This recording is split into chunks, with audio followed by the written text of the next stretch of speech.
আসসালামু আলাইকুম।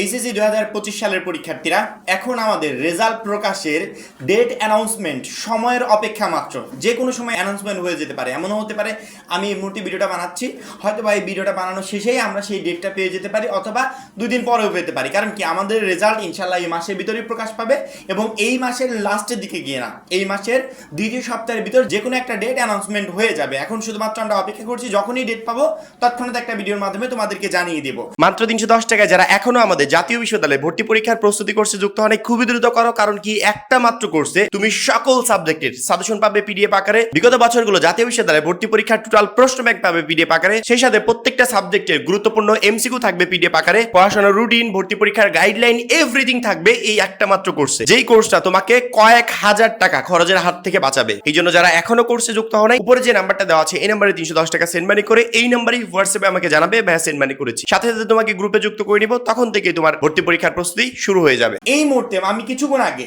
এইচএসসি 25 কোনো নতুন আপডেট আসছে কিনা এই বিষয়ে খোঁজাখুঁজি করছিলাম, তখনই আমার সামনে কয়েকটা ভিডিও, একটা দুইটা না, এরকম অনেকগুলো ভিডিও আমার চোখের সামনে আসে, যেখানে এইচএসসি 25 রেজাল্টে পাশের হার কেমন এই বিষয়ে কথা বলা হয়েছে, ফেলের হার কেমন আসবে এই বিষয়ে কথা বলা হয়েছে। অনেকে ডিরেক্টলি মানে পার্সেন্টেজ সেখানে তুলে ধরেছে যে অমুক বোর্ডে এমন শিক্ষার্থী পাস করেছে, তমুক বোর্ডে এই পরিমাণ শিক্ষার্থী পাস করেছে, এবং ফেলের হারও তুলে ধরেছে যে এই পরিমাণ শিক্ষার্থী ফেল যাচ্ছে। যখনই আমি ইনফরমেশনগুলো দেখলাম এবং সেই কমেন্টের নিচে প্রত্যেকটা শিক্ষার্থীর আক্ষেপ যে আমাদের যে রেজাল্টের হারটা আসছে, পাশের হারটা, তাহলে তো প্রচণ্ড পরিমাণে রেজাল্ট খারাপ হবে। আবার অনেক জায়গায় যারা বলছে পাশের হার এরকম 95% প্লাস শিক্ষার্থী, মানে কথাটা শুনলে মানে এই তথ্যটা দেখলেই বোঝা যায় এটা একটা গুজবমূলক তথ্য, শিক্ষার্থীদের মাঝে একটা বিভ্রান্ত সৃষ্টি করা। অনেকে ভালো ইনফরমেশন দিচ্ছে, মানে যদি 95% পাশের হার কথা বলি তাহলে সবাই আমার ভিডিওটা দেখবে, এই জন্য এই ধরনের ইনফরমেশন দিচ্ছে, অনেকে বাহবা দিচ্ছে, আবার অনেকে গালমন্দ করছে। আবার অনেক শিক্ষার্থী ফেলের হার নিয়ে গুজব ছড়াচ্ছে। যেমন ধরো রিসেন্টলি এসএসসি 25 পরীক্ষার রেজাল্ট প্রকাশ পেয়েছে। এখন শিক্ষা বোর্ড, মানে শিক্ষা বোর্ডের উপদেষ্টার কথা যদি বলি, শিক্ষা বোর্ডের উপদেষ্টা বললো যে এই বছরে প্রচুর পরিমাণে রেজাল্ট খারাপ হয়েছে, মানে বলেছে এই বছরে প্রচুর পরিমাণে এসএসসি 25 রেজাল্ট খারাপ হয়েছে। এখন বর্তমান সময়ে যেহেতু কয়েকদিন পরে এইচএসসি 25 পরীক্ষার রেজাল্ট প্রকাশ পাচ্ছে, মানে যারা কন্টেন্ট ক্রিয়েটর গুজব ছড়ায় তারা কি করছে, এই বছরে এসএসসি 25 রেজাল্ট খারাপ হয়েছে, তারা ওই এসএসসি 25টা কেটে দিচ্ছে, এই বছরের রেজাল্ট খারাপ হয়েছে এইগুলো এইচএসসি 25 নামে এখন চালিয়ে দিচ্ছে। শিক্ষার্থীরা এগুলো দেখছে, প্রচুর পরিমাণে টেনশনে পড়ছে, এবং তাদের মাঝে একটা বিভ্রান্তি তৈরি হচ্ছে যে আমাদের রেজাল্ট খারাপ হচ্ছে, রেজাল্ট খারাপ হবে, এই ধরনের ভিডিও পাবলিশ হচ্ছে। আমি মানে আগেও বলেছি, এখনো বলছি যে এই রেজাল্ট প্রকাশের আগে স্বয়ং শিক্ষা উপদেষ্টা নিজেও বলতে পারবে না যে কি পরিমাণ শিক্ষার্থী পাস করেছে, কি পরিমাণ শিক্ষার্থী ফেল করেছে। তার থেকেও বড় কথা হচ্ছে, এখনো তো রেজাল্ট তৈরি শেষই হয়নি।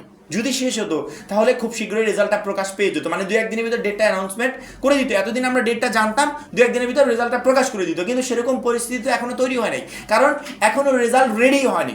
যদি রেজাল্ট রেডি না হয় তাহলে যারা এই ধরনের ইনফরমেশন দিচ্ছে যে রেজাল্ট প্রকাশ পেয়ে যাচ্ছে, এই পরিমাণ শিক্ষার্থী পাস, এই পরিমাণ ফেল, পাশের হার কত, ফেলের হার কত, এই ইনফরমেশনগুলো যারা দিচ্ছে তারা কোথায় পাচ্ছে? অবশ্যই বানোয়াট ইনফরমেশন।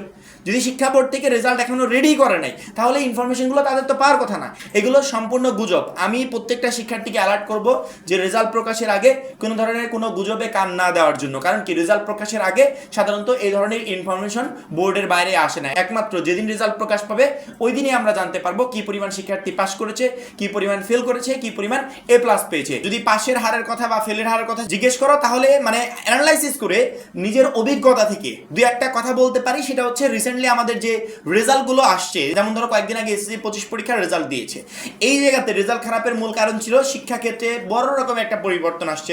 পরীক্ষার ক্ষেত্রে পরিবর্তন, খাতা দেখার ক্ষেত্রে পরিবর্তন, রেজাল্ট তৈরির ক্ষেত্রে পরিবর্তন। এই পরিবর্তনগুলো আসার কারণে সাধারণত রেজাল্টটা একটু খারাপ হয়েছে।